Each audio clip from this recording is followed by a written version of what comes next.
नाअहल करार देना election commission का इख्तियार है। इमरान खान के खिलाफ तोशाखाना रेफरेंस का तफसीली फैसला। इमरान खान के खिलाफ इलेक्शन कमीशन का फैसला 36 सफ़ात पर मुश्तमिल है। फैसले में स्पीकर की जानिब से भिजवाए गए रेफरेंस पर 7 सवालात तरतीब दिए गए। तफसीली फैसले में कहा गया कि नाअहल करार देना इलेक्शन कमीशन का इख्तियार है।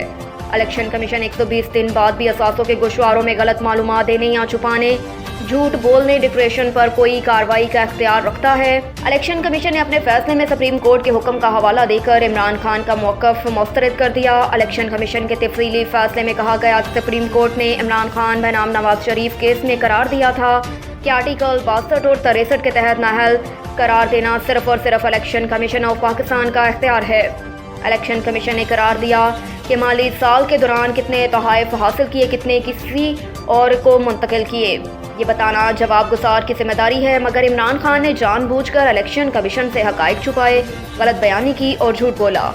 इलेक्शन कमीशन का कहना है कि तोशाखाना तोहफ़ की तफसीलात इलेक्शन कमीशन के असासों से मुतल्लिक फॉर्म 20 से मुताबिकत नहीं रखती। तोहफ़ कितने में बेचे, किसको बेचे, कब बेचे, इमरान खान की दी गई तफसीलात स्टेट बैंक की जानिब से फ्राहम किए गए रिकॉर्ड से मुताबिकत नहीं रखती। इमरान खान ने एतराफ़ किया कि उन्होंने तोहफ़े बेचे, रकम कैश में ली, चालान भी दिए कि रकम बैंक में आई, मगर जो रकम बैंक में आई वो असल रकम के नस्फ से भी कम है।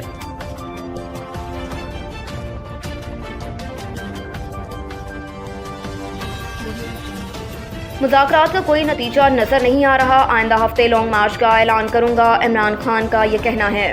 इस्लामाबाद में सेनेटर आजम सवाती के हमरा प्रेस कॉन्फ्रेंस करते हुए चेयरमैन PTI इमरान खान का कहना था कि बैकडोर चैनल से तो हमेशा बातचीत होती रहती है, सियासी जमातें तो हमेशा बैकडोर चैनल से मुज़ाकरात करती रहती हैं। इमरान खान का कहना था कि मुझे इंतखाबात की कोई उम्मीद नजर नहीं आ रही। जुमेरात या जुमे को लॉन्ग मार्च की तारीख का ऐलान करूंगा।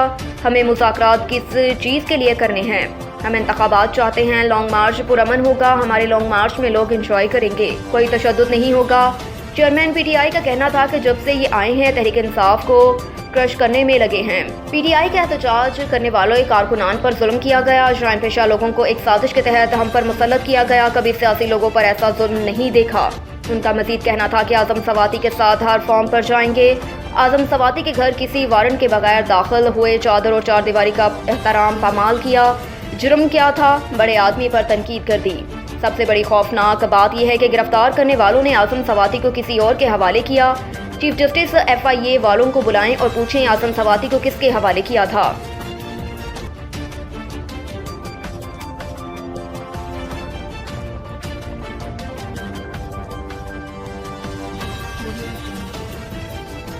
इस्लामाबाद में किसी सर्टिफाइड चोर को दाखिल नहीं होने देंगे। लाहौर में प्रेस कॉन्फ्रेंस करते हुए वज़ीर आज़म शहबाज शरीफ का कहना था कि ये शख्स सबको चोर डाकू कहता रहता है। इसी चीफ इलेक्शन कमिश्नर के बारे में इमरान खान ने कहा था कि ये काबिल और ईमानदार आदमी हैं। इसी इलेक्शन कमिश्नर ने करप्ट प्रैक्टिस पर इमरान खान को नाअहल करार दिया। 2018 में इमरान खान को बदतरीन धांधली के जरिए वज़ीर आज़म पाकिस्तान बनवाया गया। अगर आपने तोहफे बेचकर पूरे पैसे कौमी खजाने में जमा करवाए होते तो हम आपकी तारीफ करते। वज़ीर आज़म शहबाज शरीफ का कहना था कि दुबई में जिस दुकान से इमरान खान के लिए तोहफे बनवाया गया, ये उसी दुकान पर घड़ी बेचने पहुंच गए। कौम को पता चलना चाहिए कि कौन है जो तोहफे बेचकर पैसे जेब में डालकर निकल गया। ऐसा कोई कानून नहीं कि पहले आप तोहफे बेच दें और बाद में पैसे तोशाखाना में जमा करवाएं। इससे बदतरीन कोई मिसाल नहीं मिलेगी कि पहले घड़ी बेच दी गई और बाद में 20% पैसे जमा करवा दिए।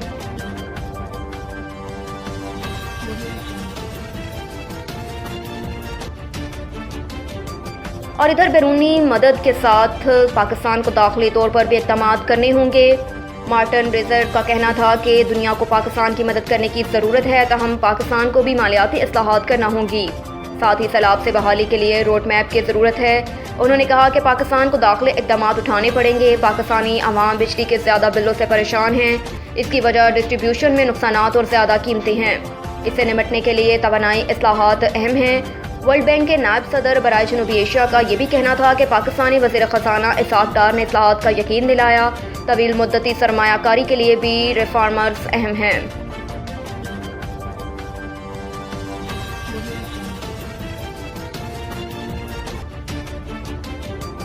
सिंध के सलाफदा इलाकों में दिमक का हमला, मुतासरीन दोहरे अज़ाब में मुब्तला। जिला जामशरो और दादू के सलाह मुतासरीन इलाकों में मुसलसल पानी की मौजूदगी के बायस बड़ी तादाद में दिमक निकल आए।